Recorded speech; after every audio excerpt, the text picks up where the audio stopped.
এটা দেখে নিশ্চয়ই কোনো জাপানিজ পুরনো বাড়ি ভাবছো, তাই না? কিন্তু দেখো, এটা আসলে হলো স্টারবাকস কফি।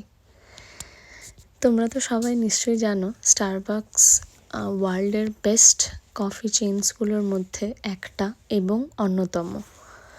তো রিসেন্টলি আমরা গেছিলাম কাওয়াগোয়েতে, জাপানের সাইতামা প্রিফেকচারের কাওয়াগোয়ে, যেটাকে লিটল এদো বলা হয়। মানে এদো পিরিয়ডের সমস্ত ইতিহাস এই শহরে রয়েছে। আর এই স্টারবাকসটা সেই এদো পিরিয়ডের সময়কার থিম মেনটেন করেই তৈরি হয়েছে। যখন ভিতরে ঢুকলাম, দেখো সমস্ত যে সিটিং অ্যারেঞ্জমেন্টগুলো করা হয়েছে সমস্ত কাঠের গুঁড়ি দিয়ে বানানো, এবং ঢুকে এই যে একটা কাঁচ দেওয়া আলাদা জায়গা দেখছো, এই জায়গাটা সেপারেটলি বানানো হয়েছে একটা নেচারের ফিল দেওয়ার জন্য। মানে তুমি বাইরে এরকম বসে আউটডোর টাইপের নেচারের মধ্যে বসে কফি খাওয়ার ফিলটাও নিতে পারবে, আবার এরকম ভিতরে বসে একটা মডার্ন ফিলও নিতে পারবে।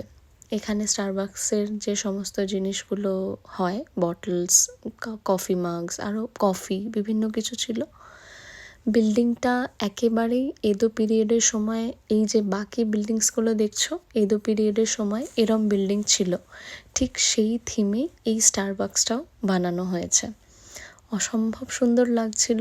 বাইরের পুরো ডেকোরেশনটা দেখতে পাচ্ছ, বহু বহু বহু বছর আগে ঠিক যেরকম বিল্ডিংস, যেরকম বাড়ি জাপানে দেখতে পাওয়া যেত, এই স্টারবাকসে আমরা সেই পুরনো ইতিহাসের ছোঁয়াই পাই। ভীষণ ভালো লেগেছিল রিসেন্টলি যখন এই স্টারবাকসটা গেলাম। এই রকম টাইপেরই পুরনো থিমের স্টারবাকস কিন্তু জাপানের কিয়োতো শহরেও রয়েছে।